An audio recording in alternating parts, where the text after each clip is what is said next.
आप देख रहे हैं इंडिया टाउन न्यूज, भारत की बात। नमस्कार, आप देख रहे हैं इंडिया टाउन न्यूज भारत की बात और मैं हूं आपके साथ सुधीर मिश्रा। स्वागत है आपका हमारे खास बुलेटिन राजधानी सरकारधानी में, जहां हम आपको छत्तीसगढ़ की महत्वपूर्ण खबरों से रूबरू कराएंगे। तो चलिए बुलेटिन की शुरुआत करते हैं, लेकिन उससे पहले एक नजर आज की हेडलाइंस पर। छत्तीसगढ़ में कांग्रेसियों का बड़ा एक्शन, जिला अध्यक्ष सहित 7 लोगों पर फिर पुलिस ने की कार्रवाई।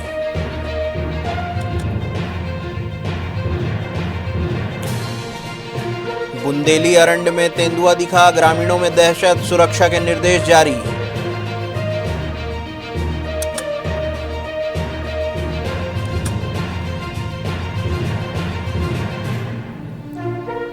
महाशिवरात्रि पर राजिम में आस्था का सैलाब, कुलेश्वर नाथ मंदिर में तड़के से उमड़ी भीड़, हर हर महादेव से गूंजा राजिम धाम।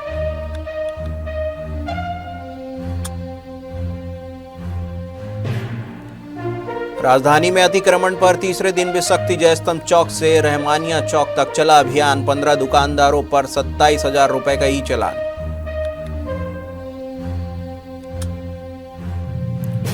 रायपुर में हेरोइन गांजा सप्लायर गिरफ्तार, 9 आरोपी मादक पदार्थों के साथ पकड़ाए, 35 लाख से अधिक का सामान जब्त। पुलिस बोली कार्रवाई लगातार जारी रहेगी। तो चलिए खबरों की शुरुआत करते हैं राजधानी की खबरों से। छत्तीसगढ़ की न्यायधानी बिलासपुर निगम की सामान्य सभा के दौरान हुए चक्का जाम और हंगामे के मामले में पुलिस ने सख्त कार्रवाई की है। सिविल लाइन थाना पुलिस ने कुल 7 लोगों के खिलाफ एफआईआर दर्ज की है। इनमें से जिला कांग्रेस कमेटी के जिला अध्यक्ष सिद्धांशु मिश्रा, शहर अध्यक्ष सिद्धांशु मिश्रा, पार्षद दिलीप पाटिल के नाम प्रमुख रूप से शामिल हैं। जानकारी के मुताबिक गुरुवार को नगर निगम की सामान्य सभा आयोजित थी। इसी दौरान लिंगियाडी क्षेत्र में अवैध कब्जा हटाने की कार्रवाई के विरोध में कांग्रेस कार्यकर्ताओं ने सदन के बाहर प्रदर्शन किया और चक्का जाम कर दिया। प्रदर्शन के दौरान सड़क पर बैठकर नारेबाजी की गई, जिससे यातायात प्रभावित हुआ और काफी देर तक आवागमन बाधित रहा। पुलिस ने इनके खिलाफ बलवा, मार्ग अवरुद्ध करने और शासकीय कार्य में बाधा सहित विभिन्न धाराओं में प्रकरण दर्ज किया है। महासमुंद जिले के पिथौरा वन परिक्षेत्र के बुंदेली अरण्य जंगल में एक मादा तेंदुआ और उसके 2 शावक दिखाई देने से ग्रामीणों में दहशत का माहौल बन गया है। सूचना मिलते ही वन परिक्षेत्र अधिकारी और वन कर्मी तुरंत मौके पर पहुंचे। अधिकारियों ने ग्रामीण को सचेत रहने और सुरक्षित दूरी बनाए रखने की अपील की है। वन विभाग ने कहा है कि जंगल में तेंदुआ का दिखना स्वाभाविक है, लेकिन इससे किसी भी प्रकार की लापरवाही न करने की जरूरत है। ग्रामीणों से आग्रह किया गया है कि वे बच्चे और जानवरों को जंगल के निकट न जाने दें। वन विभाग की टीम फिलहाल तेंदुआ और उसके शावकों की गतिविधियों पर नजर रख रही है। महाशिवरात्रि के पावन अवसर पर छत्तीसगढ़ के प्रयागराज कहे जाने वाले राजिम में आस्था का अद्भुत सैलाब उमड़ पड़ा है। बाबा कुलेश्वर नाथ महादेव मंदिर में सुबह 3 बजे से ही भक्तों की लंबी कतारें लगनी शुरू हो गई। श्रद्धालु भगवान शिव का जलाभिषेक कर पूजा अर्चना में लीन है और हर हर महादेव के जयघोष से पूरा क्षेत्र गूंज उठा है। मान्यता है कि वनवास काल के दौरान माता सीता ने त्रिवेणी संगम पर अपने हाथों से शिवलिंग की स्थापना की थी। इसी पावन स्थल पर स्थित यह प्राचीन मंदिर आज भी अटूट आस्था का केंद्र बना हुआ है। महानदी, पैरी और सोंढूर नदियों के संगम पर बसे इस तीर्थ में महाशिवरात्रि के दिन विशेष पूजा अनुष्ठान आयोजित किए जा रहे हैं। इसी के साथ 15 दिनों तक चलने वाले राजिम कुंभ कल्प का भी आज भव्य समापन होगा। महाशिवरात्रि के अवसर पर लाखों श्रद्धालुओं के साथ बड़ी संख्या में विदेशी सैलानी भी राजिम पहुंचे हैं। इसी दौरान प्रशासन द्वारा भी सुरक्षा और व्यवस्था के व्यापक इंतजाम किए गए हैं। मैं भिलाई से आई हूँ। राजिम कुंभ मेले का बहुत ज़्यादा महत्व है और मैं फर्स्ट टाइम इस टाइम पे आई हूँ और मेरे को दिव्य नज़ारा देखकर बहुत ही ज़्यादा खुशी और अंदर से बहुत ही ज़्यादा भव्य आनंद की अनुभूति हो रही है। जय जय श्री महाकाल। अपने अपनी इच्छा अनुसार अब पूजा करते हैं। कोई जल, दूध, दही, पंचामृत जैसे भी जिसकी भावना रहता है वैसे अर्पण करता है प्रभु जी को।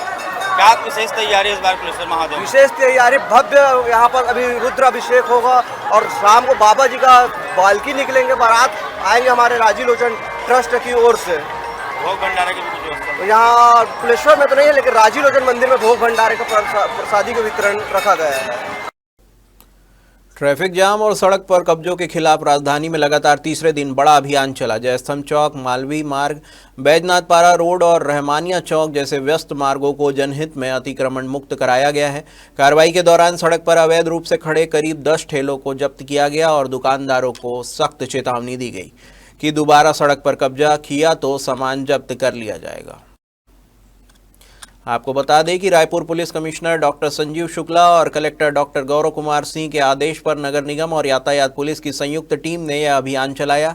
निगम आयुक्त विश्वदीप और यातायात एसपी अजय कुमार के निर्देश पर एएसपी यातायात विवेक शुक्ला सहित नगर निवेश विभाग जोन 4 की टीम और उड़न दस्ता ने बाजार क्षेत्र में सघन कार्रवाई की। टीम ने दुकानदारों को साफ शब्दों में समझाया कि सड़क पर सामान रखकर अतिक्रमण न करें। रायपुर पुलिस शहर में ड्रग्स, गांजा और नशीली गोलियां बेचने वाले आरोपियों के खिलाफ लगातार कार्रवाई कर रही है। शनिवार को मुखबिर की सूचना पर पुलिस ने कबीरनगर थाना क्षेत्र में हेरोइन और गांजा बेचते पहुंचे 2 आरोपियों को गिरफ्तार किया। सिविल लाइन थाना क्षेत्र में गांजा सप्लाई करने पहुंचे 3 आरोपियों और गोल बाजार थाना क्षेत्र में हेरोइन बेचने पहुंचे 1 आरोपी को भी पकड़ा गया है। डीडी नगर और खामतरई थाना क्षेत्र में भी पुलिस ने गांजा और नशीली गोलियां बेचने वालों की फिराक में घूम रहे आरोपियों को गिरफ्तार किया है। इसी तरह पुलिस ने 35 लाख से ज्यादा का माल जब्त किया है। पुलिस अधिकारियों का कहना है कि नशा कारोबारियों के खिलाफ अभियान लगातार जारी रहेगा। वहीं आरोपियों से जुड़े नेटवर्क और पूरे मामले का खुलासा रायपुर पुलिस के अधिकारी जल्द करेंगे।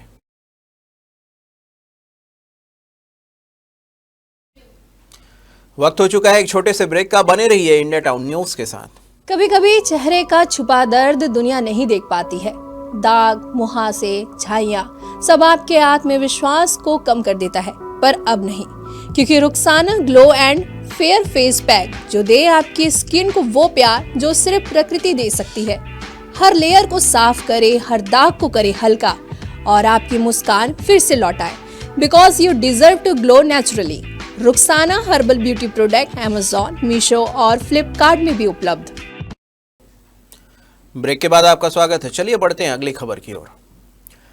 प्रदेश की सत्ता में काबिज होने के 2 साल बाद भी भाजपा सरकार राज्य भर के 759 निगम, पालिका और नगर पंचायत में एल्डरमैन की नियुक्ति नहीं कर पाई है। कांग्रेस के कार्यकाल में नियुक्ति एल्डरमैन के बर्खास्त होने के बाद से सभी निकायों में उनके पद खाली हैं। चर्चा यह है कि ज़्यादातर नगर निगमों में भाजपा पार्षद बहुमत में जीत कर आए हैं, इसलिए निकायों में मनोनीत जनप्रतिनिधियों की जरूरत ही महसूस नहीं की जा रही है। दूसरी बड़ी वजह फंड भी है। आपको बता दें कि नगर निगम एक्ट 1956 की धारा 9 में एल्डरमैन की नियुक्ति को लेकर प्रावधान है। कैबिनेट में नियुक्ति के निर्णय के बाद नगरीय प्रशासन विभाग आदेश जारी करता है। इसका उद्देश्य अनुभवी लोगों को नगरीय निकायों के संचालन में मदद के लिए मनोनीत करना है। आमतौर पर नामित एल्डरमैन किसी विशेष क्षेत्र के दक्ष और विशेषज्ञ होते हैं, जैसे रोड इंजीनियर, स्वच्छता, वित्त और प्लानिंग। ये नियुक्ति के वैधानिक कारण होते हैं। हालांकि राजनीतिक रूप से देखा जाए तो इसके पीछे राजनीतिक पार्टियों का अपना कार्यकर्ताओं को लाभान्वित करने का तरीका है।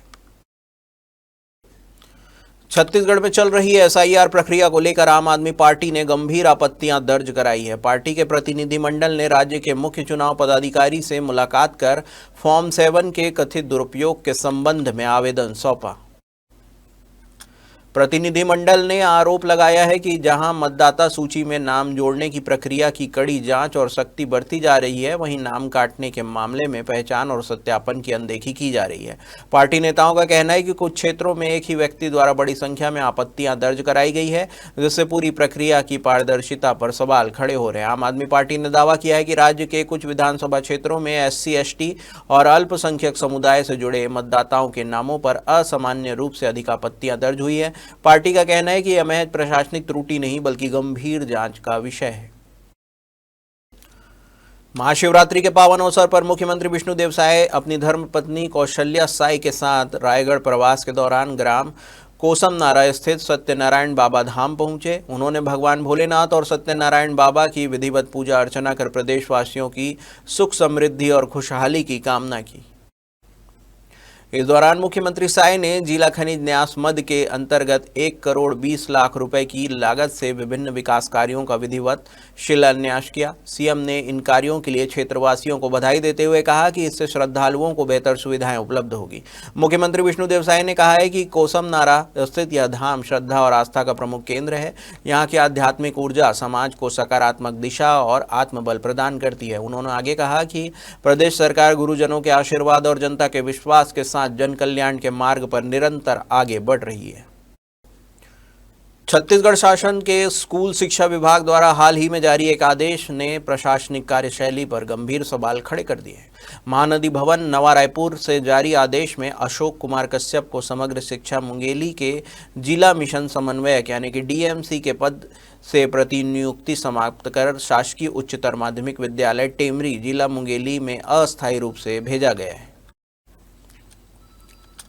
मिली जानकारी के अनुसार अशोक कुमार कश्यप वर्ष 2017 से एपीसी के रूप में कार्यरत थे और महज 6 महीने पहले ही उन्हें मुंगेली जिले का डीएमसी बनाया गया था। जून 2026 में उनका सेवानिवृत्ति समय भी नज़दीक है। ऐसे में उनकी अचानक प्रतिनियुक्ति समाप्त कर विद्यालय भेजना कई सवाल खड़े कर रहे हैं। क्या यह सामान्य प्रशासनिक प्रक्रिया है या फिर किसी अदृश्य दबाव का परिणाम? सबसे चौंकाने वाली बात यह है कि आदेश में उनका मूल पद प्राचार्य उल्लेखित किया गया है, जबकि वास्तविक मूल पद अंग्रेजी व्याख्याता है।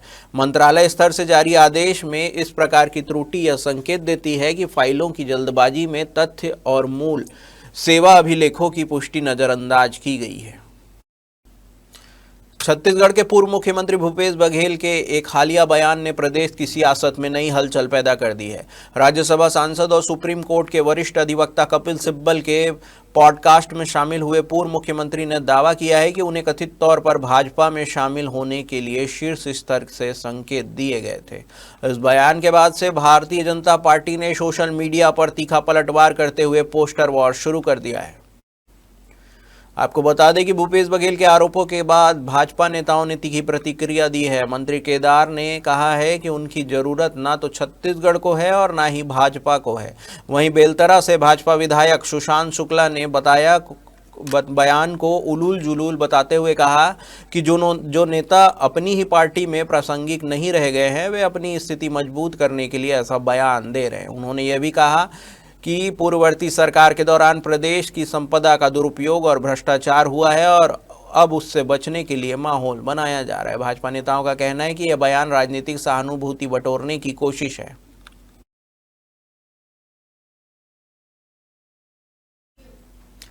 हमारे खास बुलेटिन राजधानी सरकार धानी में फिलहाल इतना ही। देश प्रदेश की तमाम खबरों से अपडेट रहने के लिए देखते रहिए इंडिया टाउन न्यूज, भारत की बात। नमस्कार। आप देख रहे हैं इंडिया टाउन न्यूज, भारत की बात।